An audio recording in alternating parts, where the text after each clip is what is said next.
Datos interesantes que ha dado a conocer el Departamento de Estado, o es más bien el Departamento de Seguridad Nacional de los Estados Unidos, con respecto a lo que pasa en la frontera sur de la Unión Americana. Y para tal efecto, ¿con quiénes conversamos, Diana Verónica? Bueno, vamos a conversar, y lo hacemos utilizando la tecnología vía Zoom, con Celia Medrano, quien es activista de derechos humanos. Ya nos vas a actualizar porque me voy enterando de ciertas cosas. Celia, buenos días. Es un gusto estar nuevamente con ustedes, Tony, Diana. Es un gusto compartir panel con Óscar Chacón, un especialista en esta materia. Muy buenos días a los tres. Gracias. Bueno, gracias. Ya presentaste tú, Óscar Chacón, director ejecutivo de Alianza Américas. Hola, Óscar, buenos días. Hola, Óscar. Gracias por la invitación, es un placer y igualmente para mí es un gusto acompañarles y estar en compañía de Celia, a quien aprecio mucho. Que normalmente Óscar está en la zona de Washington, entiendo yo, Maryland, pero ahora anda en Las Vegas, ahí. ¿Con qué motivo? ¿En qué mood andás, Óscar? Bueno, fíjate que hay una conferencia anual conocida como la Conferencia Nacional para la Integración de Inmigrantes, que es prácticamente una conferencia que promueve mucho la importancia de la hospitalidad, de integrar positivamente a poblaciones extranjeras en Estados Unidos, y pues estoy vinculado con el grupo organizador y entonces por eso ando por acá. No es que ande jugando a las maquinitas. No, es la sede, ¿verdad? Atención integral a los migrantes, pues sí, ¿verdad? Para eso también hay que trabajar. Claro. Celia, actualizame porque la última vez que conversamos eras miembro todavía de Cristosal, pero me dice Tony que ya no estás con Cristosal. Sí, efectivamente, tengo más de un año de no ser parte del equipo de Cristosal, pero sí dando seguimiento a temáticas de violencia, de seguridad, de derechos humanos y el tema de migraciones desde hace mucho, dando seguimiento también a ese tema en sus múltiples aristas. Muy bien. Muy bien. Celia, si quiere comenzamos con estos datos. Cuando yo conversé con ustedes para pactar esta entrevista, hablaba de unos datos interesantes que dio a conocer el Departamento de Seguridad Nacional de los Estados Unidos. Porque siempre se habla que de El Salvador salen aproximadamente 300 salvadoreños al día. Y el departamento hubo un momento que dijeron de 500, ¿te recuerdas? Sí, sí. Hubo un momento que decían que eran 500 personas diarias las que se iban. Y en base a estos datos de gente detenida en la frontera, salvadoreños, ¿verdad? Aparece un dato que andaba por los 260 y tantas personas al día detenidas en la frontera, lo que indicaría pues una salida del país casi igual. Entre octubre 2020 y el 30 de septiembre, o sea, la semana pasada, habrían salido de El Salvador, según estos datos, 95,000 salvadoreños que fueron detenidos. ¿Podrían, por favor, ampliarnos este dato como para entender cuál es la realidad de la gente que está saliendo de nuestro país y que está siendo detenida allá en la frontera sur? En primer lugar, para quienes nos escuchan, es muy importante sentar tres elementos que se aprenden cuando se trata de dar seguimiento a esta temática. Uno de ellos, somos somos sociedades migrantes de larga data de migración con diferentes olas, las llamaré de esa manera, a partir de crisis económicas agroexportadoras, por ejemplo, en los años 60, la crisis del café y el algodón, que generó una ola de migración muy fuerte en Washington, D.C., Maryland y Virginia, por ejemplo, llegó una ola muy fuerte de Intipucá, de Chirilagua, en esos años. Posteriormente, una segunda ola, la llamaremos así, fue el conflicto armado, gente huyendo de la violencia política en el país.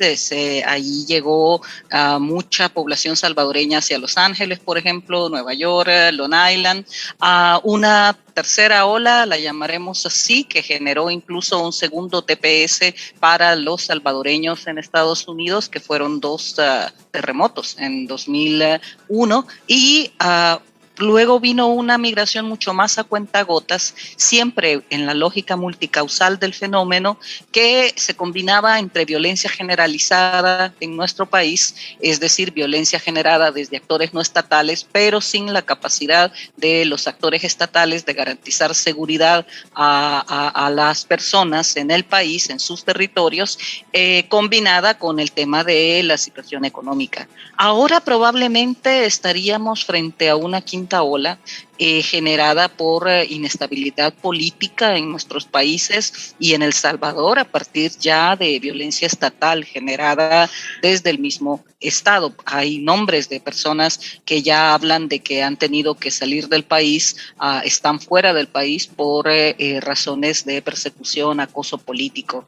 En ese marco, siempre hemos tenido fuertes niveles de migración de salvadoreños, principalmente hacia los Estados Unidos a través de México y Guatemala, aunque nos vamos a otras partes también. En Italia hay una fuerte comunidad salvadoreña, por poner un ejemplo. Ahora, en este punto, es difícil, al menos yo no me atrevería a decir cuántos salvadoreños cruzan frontera de El Salvador todos los días. Esas son estimaciones que se toman a partir de cálculos matemáticos, además de que muchos salvadoreños no salen con su pasaporte, con su DUI hacia Guatemala, por ejemplo, sino que desde el principio, desde el inicio del tránsito irregular migratorio, se mueven por puntos ciegos en frontera con Guatemala. No obstante, sí podemos hablar, y es ahí donde hay que generar empezar a distinguir los datos. Una cosa es salvadoreños y salvadoreñas detenidas en frontera sur de Estados Unidos con México. Otro es el número de salvadoreños deportados desde México, desde Estados Unidos para El Salvador y también deportados de otros países. Son datos diferentes.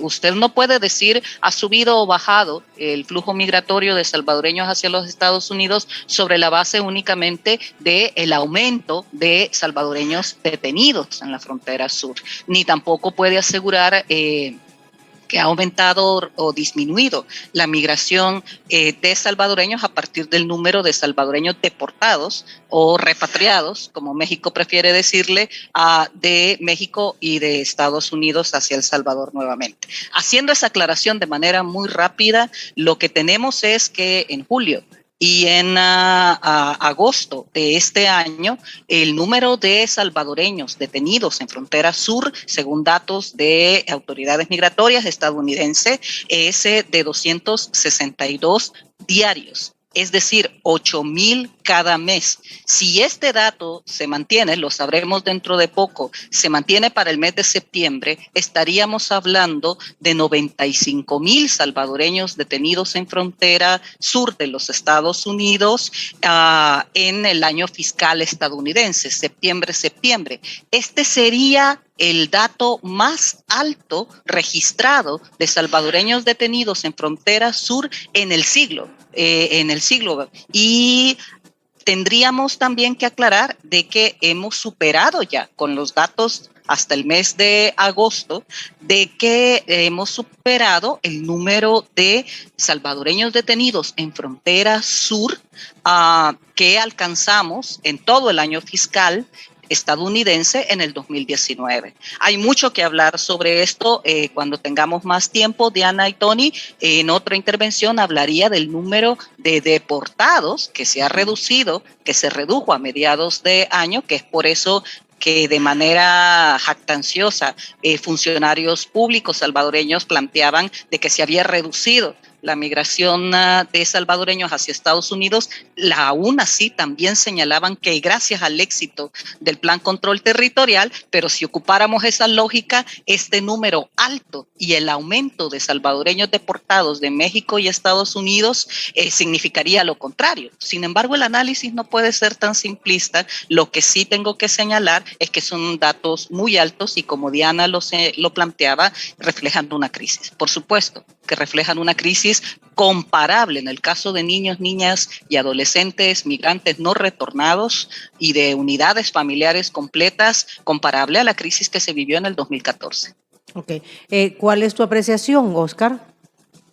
Bueno, primeramente, el dato que se acaba de citar, el dato que aporta, de hecho, la patrulla fronteriza de los Estados Unidos, hay que explicarlo porque también puede ser confuso.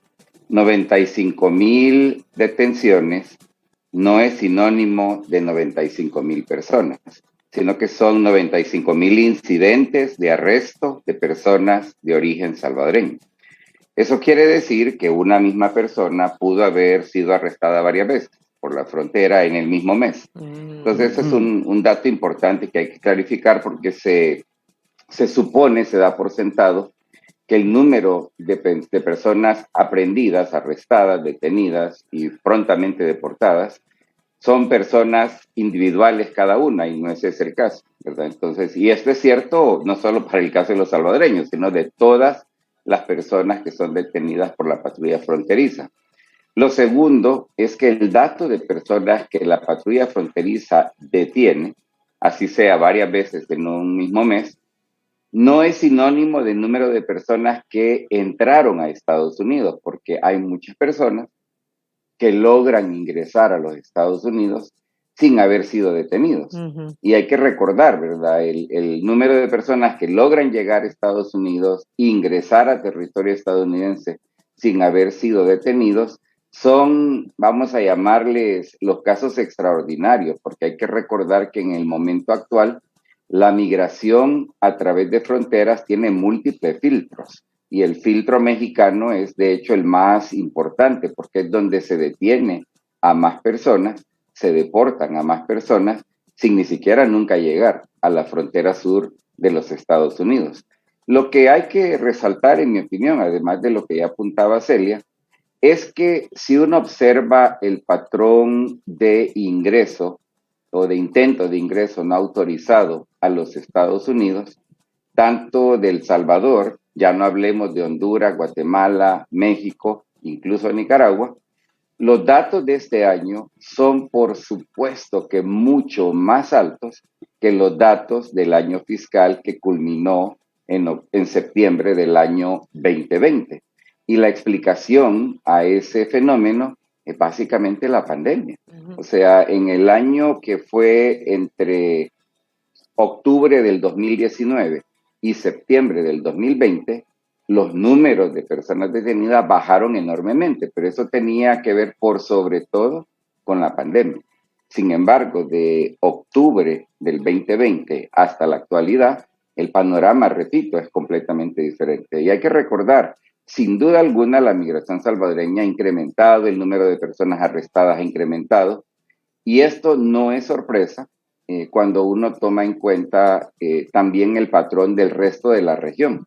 Hay que recordar que en el caso de hondureños y guatemaltecos, el número de personas que fueron arrestadas por la frontera y por la patrulla fronteriza de Estados Unidos es significativamente más alto que en el caso de salvadoreños. Y esto nos da un panorama de una vida cotidiana en Centroamérica que se ha empeorado para mucha gente a lo largo de los últimos 12 meses, tanto en lo económico, lo social y lo político. Y todo esto explica por qué no solamente hemos visto los números ya registrados, sino que es altamente probable que vamos a ver números, si no similares, seguramente mayores que los que hemos visto hasta esta fecha. Oscar, perdón, no sé si entendí bien. Ok, los números de personas que emigran de manera ilegal hacia los Estados Unidos han incrementado del Triángulo Norte, pero mencionaste que de Honduras y Guatemala el número era significativamente mayor que El Salvador. Es correcto, así es. Y esto básicamente es un tercio. Los salvadoreños somos básicamente un tercio del número de personas arrestadas de Guatemala y de Honduras. O sea, un tercio, si estamos hablando de 250, por decir en promedio, estamos hablando que los de los otros países andarán por los 800, por ahí. No, en el curso del año fiscal que terminó el 30 de septiembre de este año, se van a ver arrestados, y digo, ya expliqué qué significa esto de arresto, detención, cerca de 95,000 salvadoreños. En el caso de hondureños y en el caso de guatemaltecos, estamos cerca de 300,000 arrestos por nacionalidad. Ok. ¿Y esto a qué se debe? Bueno, porque la situación es mucho peor en Honduras y en Guatemala. O sea, hay una condición tanto económico como política que está mucho más acentuada cuando de gravedad se trata. Hay que recordar que en el caso de Guatemala y de Honduras, las tormentas tropicales del año pasado, Iota y Eta, golpearon durísimamente toda la región, pero en particular golpearon a Nicaragua, a Honduras y a Guatemala más intensamente que el caso fue en El Salvador. Además, hay que recordar la crisis política que ha estado viviendo Honduras y Guatemala tiene también características de mucho más intensidad y mucha más prolongación que la crisis política que tenemos en El Salvador. Y todo esto también refuerza algo que he mencionado en otras ocasiones, y es algo completamente intangible, es algo prácticamente emotivo, y es el fenómeno sentido de esperanza. En el caso de los hondureños, te puedo decir con certeza, no tienen la más mínima esperanza de que las cosas vayan a cambiar para mejor. Y lo mismo, en un menor grado, aplica al caso de Guatemala. El Salvador, a pesar de un entorno de crisis económica, social, política, estamos todavía en un nivel de intensidad menor que el de estos países. Y hay que recordar un tercer factor que a veces se nos olvida. El Salvador, por su historia particular migratoria, tiene un flujo migratorio robusto de personas que salen diariamente, pero con visa del Salvador, cosa que no es igualmente cierta en el caso de guatemaltecos y en el caso de hondureños.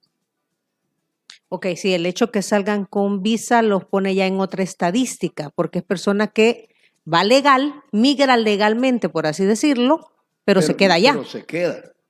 Correcto, así es, pero no enfrenta el problema de la detención en la frontera sur, porque vuela directamente a Estados Unidos. Y hay que recordar, a lo largo de la historia, el acumulado total de población que reside en Estados Unidos sin autorización migratoria reporta un patrón clarísimo, y es que la mayoría de esas personas no cruzaron la frontera sin autorización, llegaron con una visa de estudiante, de turista, de lo que sea, y simplemente se quedaron. Y esa es una realidad no solo para el caso de centroamericanos, sino que es una realidad general de la población que vive sin papeles en Estados Unidos.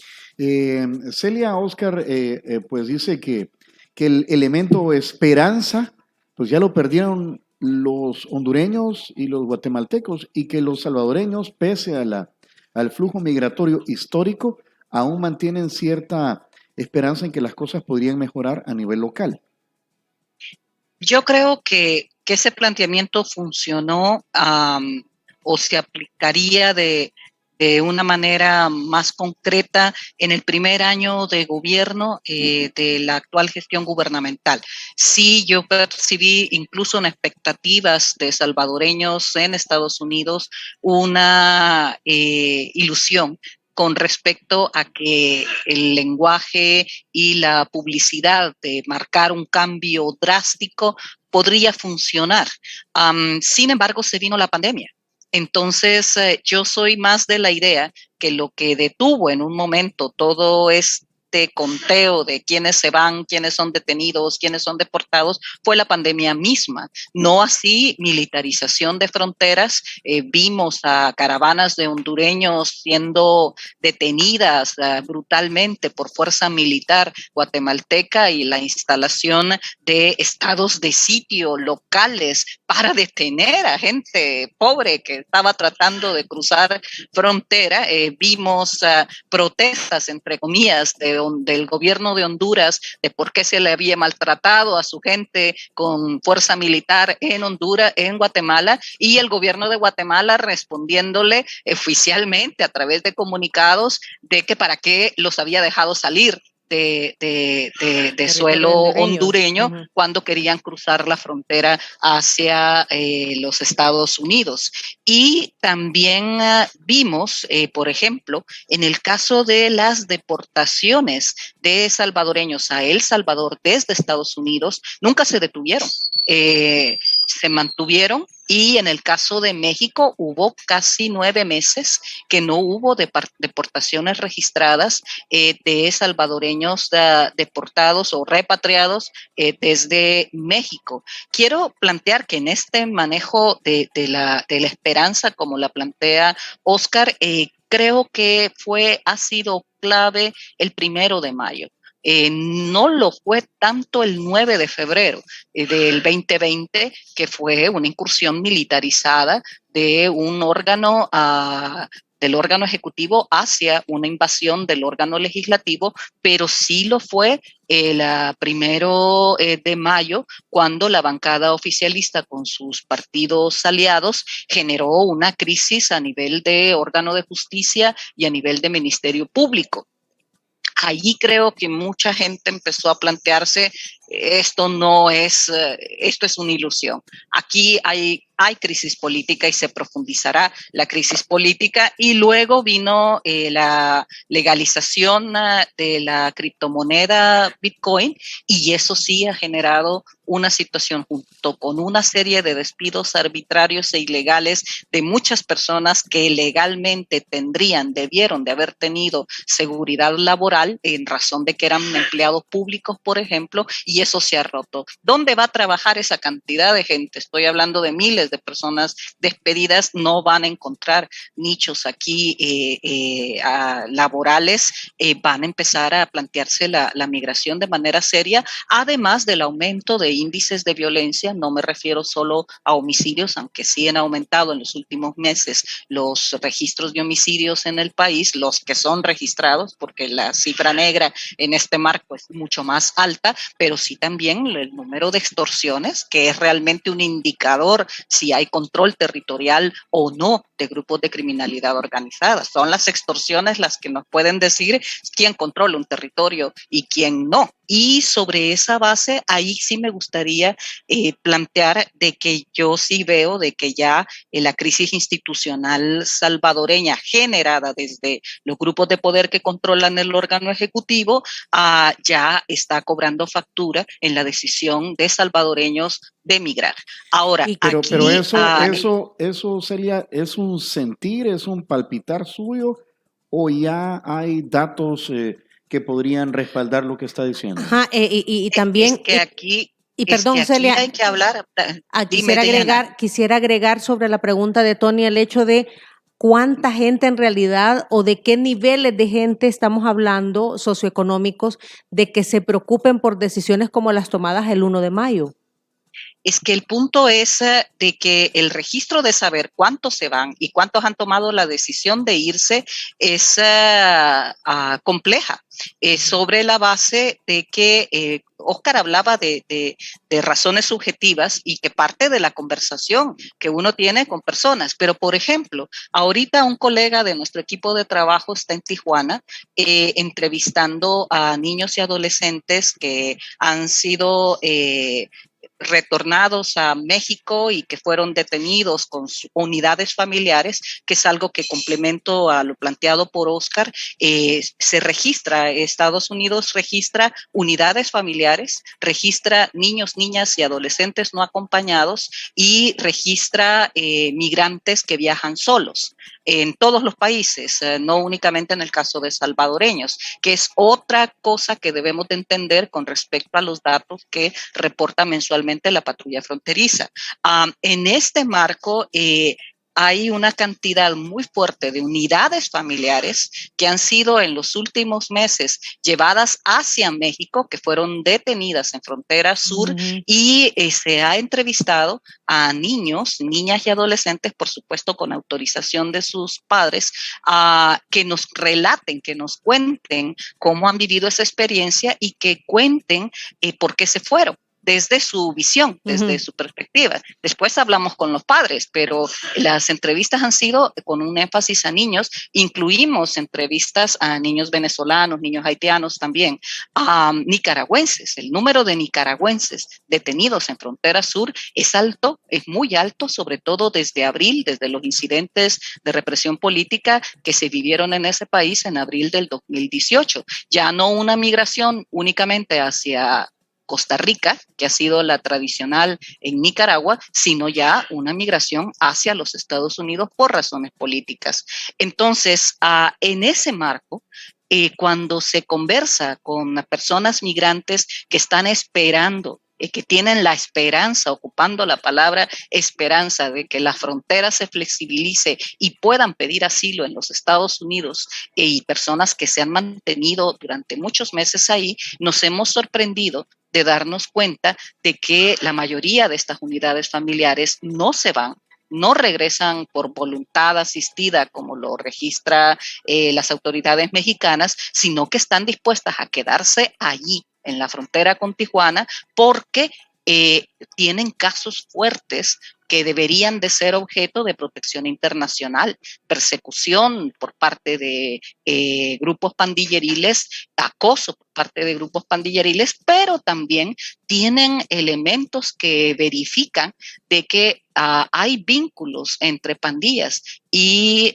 grupos de policiales y militares que, por ejemplo, casos que trataron de denunciar un acoso pandilleril para un adolescente del grupo familiar y la misma policía los estuvo disuadiendo de interponer la denuncia, además de que la pandilla supo el mismo día que ellos intentaron interponer la denuncia de que habían llegado a la policía a exponer su situación, y las pandillas tomaron decisiones y posiciones mucho más duras para este grupo familiar porque ya estaban enterados desde la misma policía de que habían intentado interponer la denuncia y la policía disuadiéndoles de poner la denuncia. Entonces ya son escenarios que ameritan protección internacional en Estados Unidos y hay una clara violación al derecho de las personas de solicitar asilo, de solicitar refugio en suelo estadounidenses, y han sido retornados y están esperanzadas en México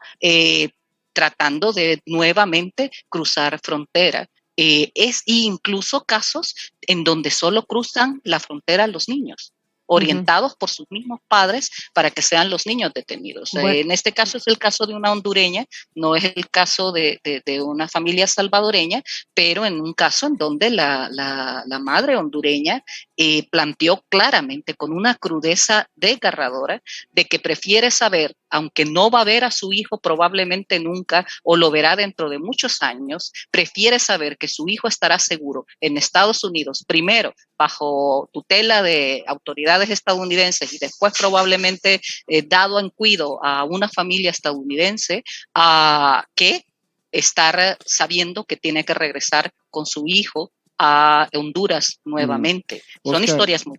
Sí, Oscar, Celia se ha ido, vaya, digamos, al caso particular de una unidad familiar, de una familia. Y así seguramente hay cientos, miles de casos. Ya mencionó que también ha incrementado el número de nicaragüenses. Yo en las noticias estoy viendo el montón de haitianos también. Ese es otro rubro. Haitianos, exacto, que son otras realidades. Pero el factor común es el miedo, el temor. La falta de trabajo, de trabajo y la inseguridad. ¿Verdad? Que eso es lo que siempre se habla, los factores multicausales de la migración. Correcto. ¿Qué tan... vaya, pero los estadounidenses no pueden abrir las fronteras así por así. O sea, ¿qué tan sensibles son quienes toman las decisiones o qué tanto profundizan en estas difíciles realidades de hacer retornar al país a estas familias donde podrían encontrar la muerte? Bueno, mira, solo regresar por literalmente algunos segundos. Quiero insistir, esto que yo mencioné del factor esperanza es algo completamente irracional, si se quiere. O sea, no es algo que puedes medir, no tiene fundamento en datos.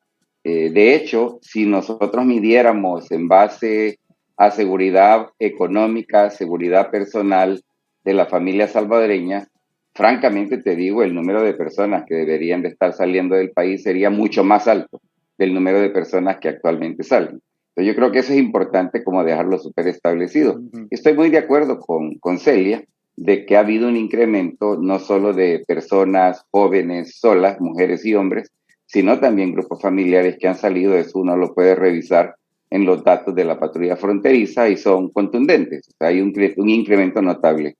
Lo que yo nada más insistiría es que si nuestra situación fuera una similar a la que tenemos en Honduras y en Guatemala, les insisto, el número de personas saliendo sería mucho mayor del número que hasta ahora hemos visto. Yo me temo, para ser franco, que vamos en ese camino, de ver un incremento notable en el número de personas salvadoreñas que no salen diariamente del país con visa, sino de que tratan de salir del país y llegar a Estados Unidos de la única forma que pueden, que es la forma no autorizada.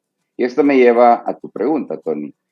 Mira, el problema es que el gobierno estadounidense actual, la administración Biden-Harris, es una administración extremadamente contradictoria. Si tú escuchas el discurso de muchos de los más altos funcionarios, incluyendo el secretario de Seguridad Doméstica, Alejandro Mayorkas, uno deduciría que el hombre entiende, ¿verdad?, la realidad por la cual salen de países como los nuestros, de un país como Haití, personas que intentan ingresar a Estados Unidos. El problema es que desde la misma Casa Blanca hasta la Secretaría de Seguridad Doméstica, ya no hablemos de la patrulla fronteriza, están convencidos que la llegada de estas personas significa algo absolutamente malo para los Estados Unidos y que por lo tanto hay que detenerlos, hay que contener esos flujos a como dé lugar y en la práctica pasan por alto las consideraciones que conocen de primera mano sobre la inseguridad que encontrarían personas siendo deportadas, pero lo hacen. Y esto, repito, es a lo que me refiero cuando digo que es una conducta completamente contradictoria, porque a mí me han preguntado muchas veces, o sea que estamos en lo mismo que estábamos con Trump. Yo les digo, no exactamente, porque Trump ni tenía el discurso de entender la problemática, ni tenía la práctica. Este gobierno tiene un discurso diferente, pero la práctica sigue siendo la misma. Y yo creo que la respuesta también a la pregunta que tú hacías, Tony, sobre si Estados Unidos puede abrir su frontera. Mira, nosotros argumentamos de que la vasta mayoría de personas que han llegado a Estados Unidos a lo largo de su historia, pero en particular las últimas 4 décadas, le reportan un balance altamente positivo a los Estados Unidos. Por lo tanto, lo que debería de estar haciendo Estados Unidos, en mi opinión, son 2 cosas. 1, tener una política genuina de respaldo humanitario a personas que están intentando encontrar seguridad, encontrar una vida más segura en los Estados Unidos de América, y los números no son para espantarse. Estamos hablando de un país de 320 millones de personas, estamos hablando del país más rico del planeta y estamos hablando de un país que va a necesitar más extranjeros, no menos, en el futuro. Por lo tanto, las condiciones son propias para que Estados Unidos hiciera una mucha mejor labor, una labor mucho más decente, mucho más consistente con los discursos que dan, y por el otro lado, trabajar de manera mucho más ardua para que los factores que originan el que la gente se vea desesperada al grado de quererse ir de su país, realmente cambien. Pero eso no va a pasar de la noche a la mañana. Y lo que te puedo también decir es que el desempeño en este último campo es bastante decepcionante. Es decir, Estados Unidos no está haciendo todo lo que pudiera hacer para que las maneras en que hasta ahora se vienen tomando decisiones en países como Honduras, Guatemala, El Salvador y otros, realmente cambien y no nos vamos a hacer bolas. Estados Unidos tiene una enorme capacidad de influir en nuestros países, pero no la han ocupado a plenitud. Esa influencia, Oscar, yo me recuerdo que al inicio del mandato del presidente Biden se hizo este anuncio de los $4,000 millones para los países del Triángulo Norte para frenar las causas de la migración. De hecho, la vicepresidenta Kamala Harris fue delegada para este tema, hizo una visita a Guatemala, si no mal recuerdo. ¿Qué pasó? Bueno, mira, se ha quedado todo en promesas y para mí la insistencia ciega, la insistencia obsesiva con parar los flujos migratorios le da una excelente capacidad de gestión a los mismos gobiernos corruptos, antidemocráticos, narcotraficantes que tenemos tristemente en nuestros países en Centroamérica, de decirle a Estados Unidos, mire, yo voy a hacer todo lo que pueda para pararle los flujos que sabemos que es lo que más les enoja a ustedes, pero usted no me critique en la manera como yo voy a gobernar, ¿verdad? No me ande sacando más nombres en listas, no me ande diciendo lo que tengo que hacer, lo voy a hacer como yo quiera, pero tenga la certeza que le voy a ayudar a parar los flujos. Y pareciera como que el truco funciona. Y para serte franco, le ha funcionado a México por casi 10 años de manera muy excelente, y creo que los países, los gobiernos centroamericanos le están copiando perfectamente a México el libreto. Si esa es la lógica, Oscar, tu teoría, yo no sé si la comparte Celia. Tú dijiste, Oscar, que Estados Unidos puede hacer más, que sabe que puede hacer más para presionar a estos gobiernos del Triángulo Norte, pero no lo hace. ¿Qué debería entonces hacer a tu juicio, Oscar? Y también la misma pregunta para Celia, si es que coincide con Oscar. Bueno, la primero, te digo rapidito, el elemento más poderoso que Estados Unidos tiene es la relación económica que hay entre El Salvador en concreto, pero la región centroamericana y los Estados Unidos. El principal importador y exportador de un país como El Salvador sigue siendo Estados Unidos. Recordemos que el tema remesas es un tema extremadamente crucial para el bienestar de la economía salvadoreña. Yo no soy de ninguna manera alguien que apoya el poner trabas en el envío de remesas, pero lo que sí señalo es que esa es una oportunidad muy importante para Estados Unidos buscar también formas novedosas de poner presión cuando vemos que gobiernos en nuestros países están o en la misma práctica de corrupción endémica de la que sufrimos, o en la misma práctica de estar cada vez más alineados con organizaciones criminales internacionales, o estamos también moviéndonos en una dirección opuesta a la de construcción de democracias representativas, democracias que realmente sepan jugar el juego de los balances entre los poderes que requiere de autonomía, que para serte honesto, ni El Salvador, ni Honduras, ni Guatemala cumplen, ¿verdad? Con nada de estas cosas. Y en mi opinión, insisto, hay muchas otras cosas más que Estados Unidos debería de estar explorando hacer en aras de poder influir en pro de que las cosas en nuestros países mejoren. Yo lo que sigo convencido, y se los digo con franqueza, yo creo que la mayoría de las personas de un país como El Salvador no quisieran tener que irse, quisieran poder quedarse, pero quedarse en un país que les dé garantías en múltiples sentidos. Y hoy por hoy yo concuerdo con Celia, o sea, esas garantías las estamos perdiendo de manera acelerada, especialmente en el plano de la seguridad económica, la seguridad política y la seguridad social, que lamentablemente está muy distante de ser óptima. Celia. Celia. Yo, antes de responder a ustedes, quisiera dar unos datos muy rápidos, Diana y Tony.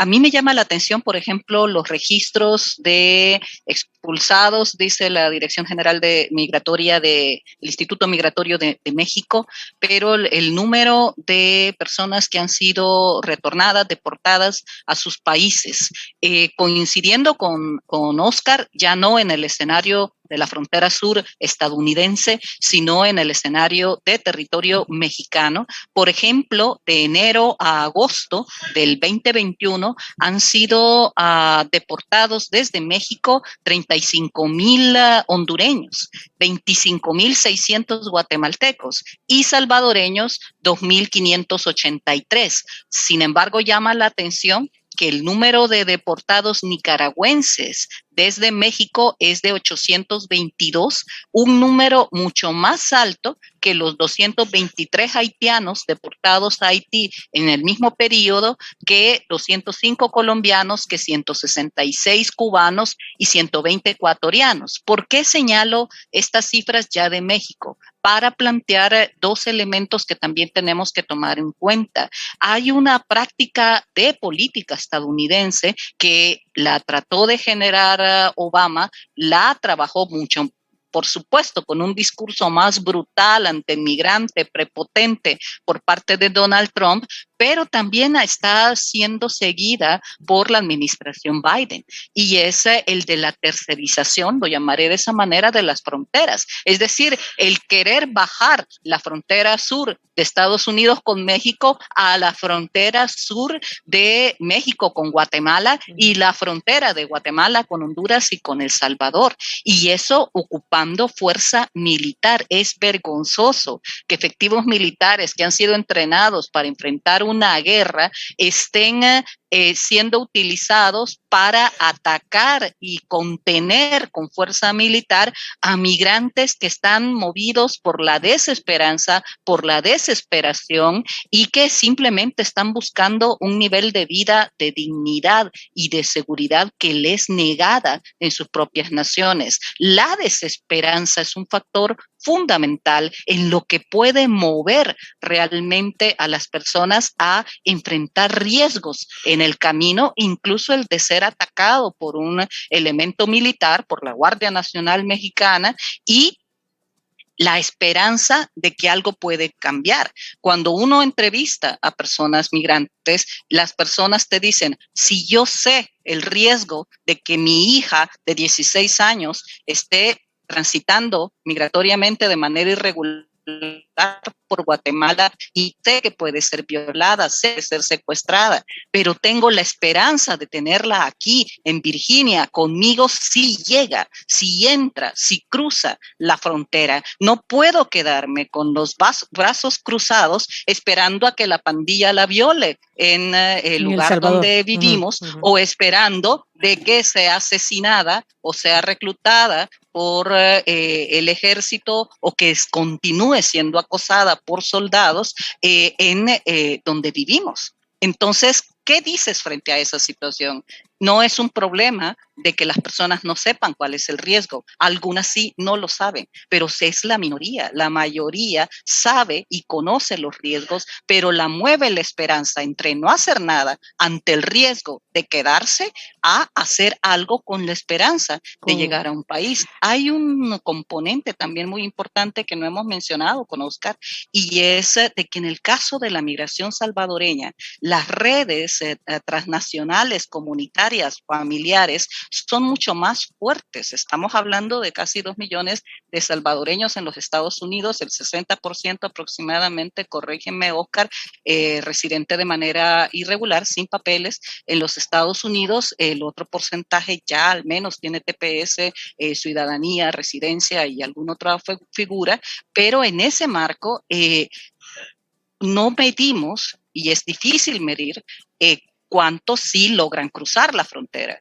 y cuántos llegan por otras vías y cruzan y llegan a los Estados Unidos. Tenemos registros de quienes fueron detenidos, de quienes han sido deportados y repatriados, pero no los que logran llegar. Lo que pasa. Entonces, y las redes ampliamente sólidas, transnacionales, familiares y comunitarias permiten eso, y eso no lo tienen los hondureños, no lo tienen los guatemaltecos y mucho menos lo tienen los haitianos, por ejemplo.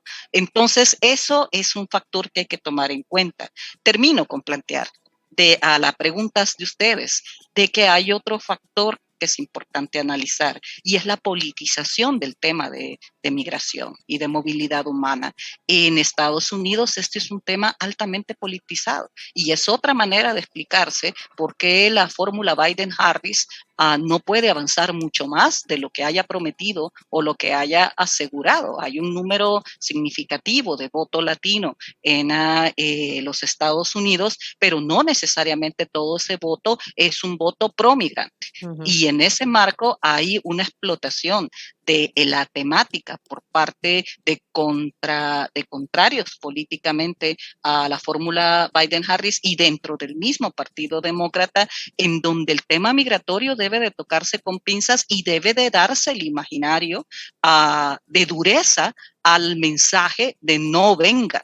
Porque el mensaje es clarísimo por parte de Biden-Harris, no vengan. Si piensan venir, no vengan, serán detenidos, serán deportados, y por eso puedes explicarte la brutalidad con la que fue manejado el tema de los haitianos en Houston, en la zona fronteriza de Texas. Entonces, en ese marco hay que analizar también de que se explota el tema migratorio y se pretende vender la imagen de que Biden es débil frente a una invasión de migrantes, que entre ellos criminales que vienen a invadir con su terrorismo, con su hambre, con su miseria, a la sociedad estadounidense. Nada más fácil de refutar que eso. En los datos que estaba planteando Oscar de personas que entran con visa y se quedan en Estados Unidos ya vencida su visa, no son los centroamericanos la mayoría de los que hacen eso, son australianos, son canadienses los que se quedan de esa manera en términos numéricos, en términos cuantitativos,